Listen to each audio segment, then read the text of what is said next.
आज की कहानी एक ऐसे लड़के की है जो एक खूबसूरत दिखने वाली साइको लड़की के चक्कर में फंस जाता है। वह लड़की पहले तो एक अच्छी दोस्त बनकर उससे मिलती है, लेकिन धीरे धीरे उसकी दोस्ती वाला नकाब हट जाता है और वह जबरदस्ती उस लड़के का प्यार हासिल करने की कोशिश में लग जाती है। वो किसी तरह उस लड़के को बहला फुसलाकर अपने मकसद में कामयाब तो हो जाती है, लेकिन फिर भी उसे उसका प्यार नहीं मिलता। अब प्यार के लिए गुस्से में अंधी होकर वह उस लड़के के साथ ऐसे कांड करती है जो देखेंगे हम आज की इस पूरी कहानी में। कहानी शुरू होती है बेन नाम के एक लड़के से जो कॉलेज में पढ़ने के साथ साथ कॉलेज का टॉप स्विमर है। वो हर बार स्विमिंग रिहर्सल में फर्स्ट आता है और यही वजह है कि कोच का फेवरेट भी वही है। बेन का सपना है कैलिफोर्निया की स्टैनफोर्ड यूनिवर्सिटी में पढ़ना और आज जैसे ही वह कॉलेज पहुंचकर अपने कोच से मिलता है तो वह एक गुड न्यूज देते हैं कि कुछ ही दिनों में स्टैनफोर्ड की स्पोर्ट्स टीम यहाँ आने वाली है स्टूडेंट्स की परफॉर्मेंस देखने। अगर उस दिन बेन ने अच्छा कर दिया तो स्टैनफोर्ड में एडमिशन पक्की हो जाएगी। ये सुनते ही बेन बहुत खुश हो जाता है और अपने दोस्तों से जाकर मिलता है, जहाँ सारे दोस्त उसे कांग्रेचुलेट करते हैं। पर उसकी गर्लफ्रेंड एमी जब यह बात सुनती है कि उसे जल्द ही स्टैनफोर्ड यूनिवर्सिटी में एडमिशन मिलने वाला है तो वह थोड़ा डिसपॉइंट हो जाती है। उसे लगता है बेन के दूर जाने पर दोनों अलग हो जाएंगे। फिर वह कहती है, अगर तुम कैलिफोर्निया जा रहे हो तो मैं भी वहीं किसी यूनिवर्सिटी में एडमिशन ले लूंगी ताकि हम एक दूसरे से दूर ना हो। ये सुनकर बेन की खुशी डबल हो जाती है और उसी खुशी में वह बड़े प्यार से उसे एक नेकलेस गिफ्ट करता है। लेकिन अगले दिन क्लास के बाद बेन जब लॉकर रूम की तरफ से गुजर रहा होता है तभी एक लड़की उसे मदद के लिए बुलाती है। वह कहती है कि वह कॉलेज में नई है और उसका लॉकर नहीं खुल रहा है। बेन उसकी मदद करने के लिए उससे एक पिन लेकर चुटकियों में लॉक खोल देता है। वह लड़की अपना नाम मेडिसन बताती है तो बेन भी मुस्कुराते हुए अपना इंट्रो देता है, लेकिन यहाँ मेडिसन पहली बार में ही उस पर लाइन मारने की कोशिश करती है। पर बेन उसकी बातों पर उतना ध्यान नहीं देता और कहता है, मैं कॉलेज की स्विमिंग टीम में हूँ,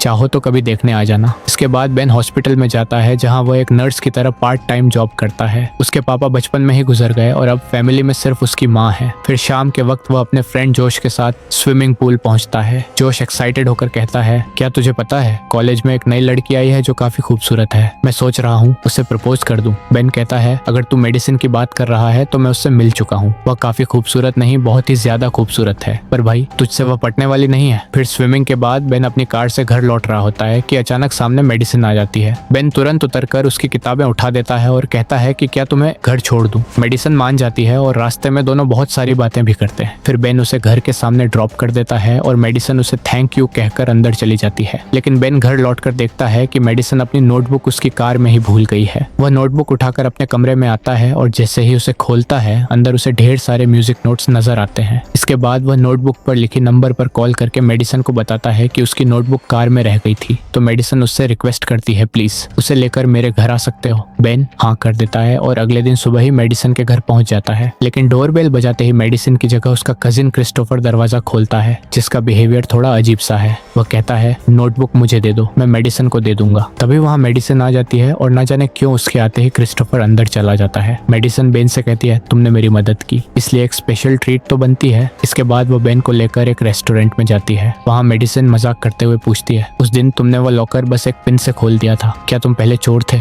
बेन कहता है कि तुम्हें ये बात शायद अजीब लगेगा, पर कुछ साल पहले पापा के गुजर जाने के बाद पैसों की वजह से मैंने सच में चोरी शुरू कर दी थी और तभी मैंने पिन से लॉक खोलना सीखा था। बाद में मुझे कुछ महीनों की जेल हो गई, जहाँ मुझे स्विमिंग पूल साफ करने का काम मिला और वहीं से मेरी स्विमिंग शुरू हुई। ऐसे ही दोनों कुछ देर तक बातें करते करते अचानक मेडिसिन फिर से बेन के साथ फ्लर्ट करने लगती है। बेन समझ जाता है कि मेडिसिन शायद उसे पसंद करने लगी है, इसलिए वह पहले ही कह देता है कि उसकी एक गर्लफ्रेंड है जिसे वह बहुत प्यार करता है। मेडिसिन हंसकर कहती है, मेरा भी एक बॉयफ्रेंड है जो न्यूयॉर्क में रहता है, 2 साल हो गए पर हम अभी भी डिस्टेंस रिलेशनशिप में हैं। फिर बेन उसे बताता है कि उसका फ्रेंड जोश उसे पसंद करता है। मेडिसिन हंसते हुए कहती है कि उसे जोश पर कोई इंटरेस्ट नहीं है, अब यह सब छोड़ो और चलो तुम्हारी स्विमिंग देखने चलते हैं। इसके बाद दोनों स्विमिंग पूल पहुंचते हैं, जहां बेन स्विमिंग करने लगता है और मेडिसिन उसे बड़े ध्यान से देखती रहती है। थोड़ी देर बाद वह खुद भी पूल में आ जाती है और कहती है, मुझे स्विमिंग नहीं आती, क्या तुम मुझे सिखा दोगे? बेन उसे मना नहीं कर पाता और उसे तैरना सिखाने लगता है, जिस दौरान धीरे धीरे दोनों इतने करीब आ जाते हैं कि बेन अपना कंट्रोल खोने लगता है। तभी मेडिसिन उसे किस कर लेती है। इसके बाद होना क्या था, पूल में एक सुनामी आता है जिसके साथ दोनों बह जाते हैं। उस बीच मेडिसिन कहती है, बस मुझे एक बार तुम्हारे मुंह से लव यू सुनना है, इसका कोई मतलब नहीं रहेगा। तो बेन भी माहौल में बहकर कह देता है। इसके बाद बेन मेडिसिन को उसके घर छोड़ने जाता है, पर जाने से पहले मेडिसिन कहती है कि आज हमारे बीच जो हुआ वह बात बस हमारे बीच रहेगा और हम सिर्फ अच्छे दोस्त रहेंगे। बेन भी हाँ कह देता है, लेकिन उसे अंदाजा नहीं था कि बहुत ही जल्द यही चीज उसकी लाइफ को तहस नहस करने वाली है। अगली सुबह बेन की गर्लफ्रेंड कॉल करके पूछती है कि वह मिलने क्यों नहीं आया। बेन झूठ कहता है कि वह कॉलेज की असाइनमेंट लिखने में बिजी था। फिर कॉलेज पहुंचते ही बेन जब स्विमिंग प्रैक्टिस के लिए जाता है तो उसके दिमाग में मेडिसिन के साथ हुई वह मोमेंट घूमने लगता है और उसकी परफॉर्मेंस खराब हो जाती है। कोच भी नोटिस कर लेते हैं कि जो बेन हमेशा फर्स्ट आता था, आज जोश उससे आगे कैसे निकल गया। इसके बाद शाम के वक्त बेन एक पार्टी में जाता है जहाँ उसके सारे फ्रेंड्स जमा होते हैं। तो जोश मजाक में कहता है कि आज तो बेन मेरे पीछे रह गया। असल में बेन को अफसोस हो रहा था क्योंकि उसने अपनी गर्लफ्रेंड के साथ धोखा किया है। इसके बाद माहौल थोड़ा हल्का होता है और पार्टी के बीच एमी आती है। वो कहती है, मैं तुम्हें अपनी एक फ्रेंड से मिलवाना चाहती हूँ, जो कोई और नहीं बल्कि मेडिसिन होती है। पर वह दोनों ऐसे रिएक्ट करते हैं जैसे वह पहली बार मिले हों, लेकिन दोनों के अंदर तूफान चल रहा होता है। फिर जब बेन वॉशरूम में जाता है तो मेडिसिन उसे ढूंढते हुए वहां आती है और फिर से उसके साथ फ्लर्ट करते हुए एक बार फिर मिलने के लिए बुलाती है। बेन डरते हुए कहता है, अगर एमी को यह सब कुछ पता चल गई तो बहुत प्रॉब्लम हो जाएगी। तभी मेडिसिन कहती है कि कल से उसे उसकी अंडरवियर नहीं मिल रही है, लगता है वह तुम्हारे कार में ही रह गई है। यह सुनकर बेन तुरंत कार के पास जाता है और एमी के देखने से पहले उसे छुपा लेता है। असल में मेडिसिन ने यह जानबूझकर किया था। फिर जब बेन घर पहुंचता है, मेडिसिन के लगातार मैसेज आने शुरू हो जाते हैं, लेकिन बेन बस एक ही जवाब देता है कि वह होमवर्क कर रहा है। असल में वह अपनी गर्लफ्रेंड को धोखा नहीं देना चाहता था, इसलिए मेडिसिन से दूरी बनाने की कोशिश कर रहा था, पर मेडिसिन रुकने वालों में से नहीं थी। उसके बार बार मैसेज करने से बेन डिस्टर्ब होने लगता है और यह टेंशन उसकी स्विमिंग पर भी असर डाल रहा था। कोच उसे समझाते हैं, अगले हफ्ते स्टैनफोर्ड की टीम आ रही है स्विमिंग कंपटीशन देखने। अगर तुम्हारे दिमाग में कुछ चल रहा है तो उसे क्लियर करो, वरना परफॉर्मेंस नीचे जाती रहेगी। अब शाम को बेन जैसे ही घर पहुंचता है तो वहाँ लिविंग रूम में उसकी माँ और मेडिसिन आराम से बैठी बातें कर रही होती हैं। फिर माँ के जाते ही बेन गुस्से में पूछता है, तुम यहाँ क्या कर रही हो? मेडिसिन मुस्कुराती है कि हम दोनों तो दोस्त हैं ना। पर बेन थोड़ा रूडली कहता है, तुम दोस्त से कुछ ज्यादा ही बनने की कोशिश कर रही हो। तुम्हें पता है मेरी एक गर्लफ्रेंड है, इसलिए उस पूल वाली बात को भूल जाओ और प्लीज आगे से यहाँ मत आना। ये सुनकर मेडिसिन का चेहरा बदल जाता है और वह गुस्से में कहती है, मैं उस बात को कभी नहीं भूल सकती। ये कहकर वहाँ से चली जाती है। अगले दिन कॉलेज में ईमेल चेक करते हुए बेन को मेडिसिन की ढेर सारी मेल दिखती है, जिसमें उसने कुछ फोटोज भेजे होते हैं जो देखने लायक तो बिल्कुल भी नहीं था।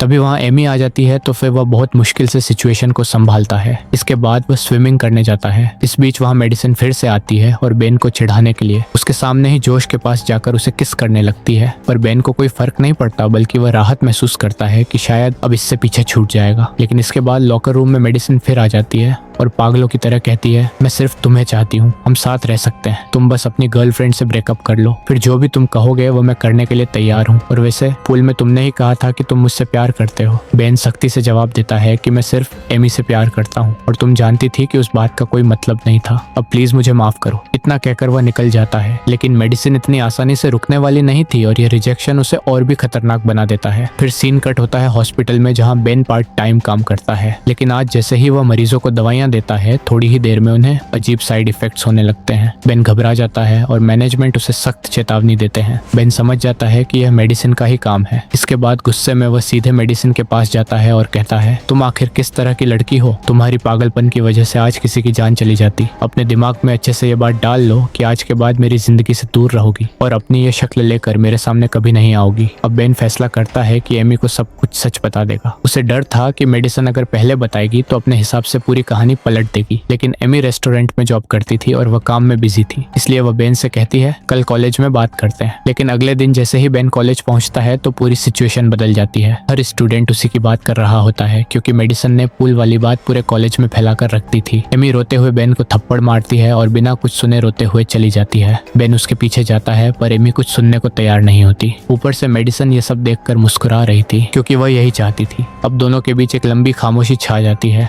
कई दिनों तक दोनों बात नहीं करते और बेन अंदर ही अंदर टूटने लगता है। फिर आता है बेन की जिंदगी का सबसे बड़ा दिन, जहां स्टैनफोर्ड यूनिवर्सिटी की टीम कॉलेज में पहुंच चुकी है और स्विमिंग कंपटीशन शुरू होने वाला है। बेन की मॉम भी दर्शकों में मौजूद होती है। सभी प्लेयर्स यूरिन टेस्ट देकर तैयार हो जाते हैं और कुछ ही मिनट में कंपटीशन शुरू होने वाली होती है। तभी कोच बेन के पास आकर कहते हैं, तुम्हारी टेस्ट रिपोर्ट में ड्रग मिला है, इसलिए तुम्हें हमेशा के लिए डिस्क्वालीफाई किया गया है। बेन को एक झटका लगता है कि सर, मैंने कुछ नहीं लिया, आप तो मुझे अच्छे से जानते हो, लेकिन फैसला हो चुका था और अब कुछ नहीं हो सकता। बेन को शक होता है कि जोश के जरिए मेडिसन ने यह सब करवाया होगा, लेकिन जोश गुस्से में कहता है कि उसने कुछ नहीं किया और बेन को धक्का देकर पूल में गिरा देता है। अब कंपटीशन बेन के बिना खत्म होता है, जिससे बेन एकदम टूट जाता है क्योंकि सालों की मेहनत एक पल में बिखर गई। इसके बाद हम मेडिसन और जोश को एक कार में देखते हैं जहां दोनों तूफान और भूकंप के मजे ले रहे थे। उस दौरान मेडिसन के मुंह से अचानक बेन का नाम निकल जाता है। ये सुनकर जोश को समझने में देर नहीं लगता कि बेन जो कह रहा था वह सच था।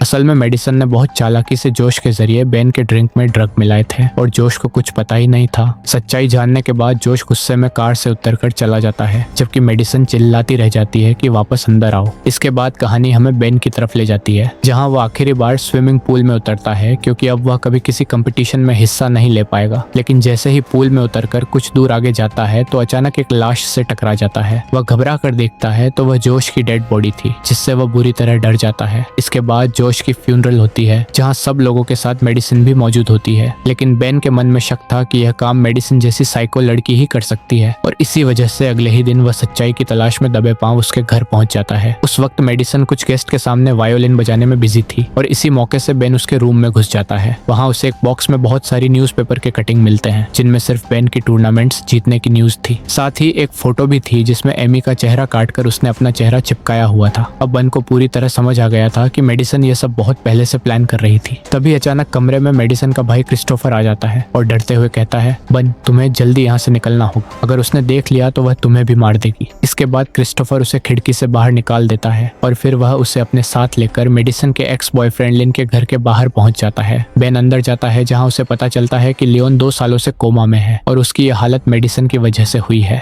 दूसरी तरफ मेडिसिन घर से निकलती है और बाहर खड़ी बेन की कार देखकर सीधे कॉलेज पहुंचती है। उस वक्त एमी अपने स्कूटर से घर की ओर निकलती है तो मेडिसिन उसके पीछे पड़ जाती है और मौका मिलते ही उसे टक्कर मार देती है। इसके बाद बेन की मॉम कॉल करके उसे बताती है कि एमी हॉस्पिटल में है और पुलिस को लगता है कि तुमने उस पर अटैक किया है, इसलिए तुम यहाँ हॉस्पिटल मत आना। बेन डरते हुए कहता है ये सब मेडिसिन ने किया है, वह एक साइको है और वह हॉस्पिटल में भी एमी को मारने आ सकती है। इसलिए वह लन की पड़ी हुई जैकेट उठाता है और हॉस्पिटल की तरफ निकल जाता है। इधर हॉस्पिटल के अंदर मेडिसिन डॉक्टर की ड्रेस पहनकर एमी के कमरे की तरफ जा रही थी। उसने ठान लिया था कि वह एमी को जान से मार देगी, लेकिन तभी हॉस्पिटल के स्पीकर्स में एक अनाउंसमेंट होने लगती है, मेडिसिन तुम्हारा बॉयफ्रेंड कोमा से बाहर आ चुका है और तुमसे मिलने हॉस्पिटल आया है। ये सुनते ही मेडिसिन की सांसें तेज हो जाती हैं और वह तुरंत पार्किंग की तरफ दौड़ती है। वहाँ उसे लियोन की जैकेट पहने कोई खड़ा दिखाई देता है, जो कोई और नहीं बल्कि क्रिस्टोफर होता है। ये देखकर मेडिसिन गुस्से में उस पर टूट पड़ती है, लेकिन तभी बेन आकर उसे पकड़ लेता है और उसे बातों में उलझाकर बड़ी चालाकी से यह सच निकलवा लेता है कि जोश का मर्डर उसी ने किया था और बेन को आसानी से हासिल करने के लिए एमी को भी जान से मारने की कोशिश की। मेडिसिन को लग रहा था कि यह सब जान के वह क्या ही कर लेगा, लेकिन बेन सारी बातें चुपके से रिकॉर्ड करवा लेता है। इसके बाद पुलिस आती है और मेडिसिन को गिरफ्तार कर लेती है, लेकिन जब उसे पुलिस स्टेशन लेकर जा रहे थे तो रास्ते में मौका मिलते ही मेडिसिन एक ऑफिसर की गन छीनकर सबको मार देती है। उधर बेन एमी के पास जाता है और बहुत ही सीरियस होकर माफी मांगता है कि उसने बहुत बड़ी गलती कर दी। सिचुएशन में बहकर वह भूल गया था कि एमी उससे कितना प्यार करती है और वह भी एमी से बहुत प्यार करता है। सच्चाई जानने के बाद एमी उसे माफ कर देती है और फिर रात को सब लोग घर में होते हैं। तभी दरवाजे पर कोई नॉक करता है। बेन बाहर जाकर देखता है तो वहाँ पुलिस की कार खड़ी दिखती है, लेकिन कोई दिखाई नहीं देता।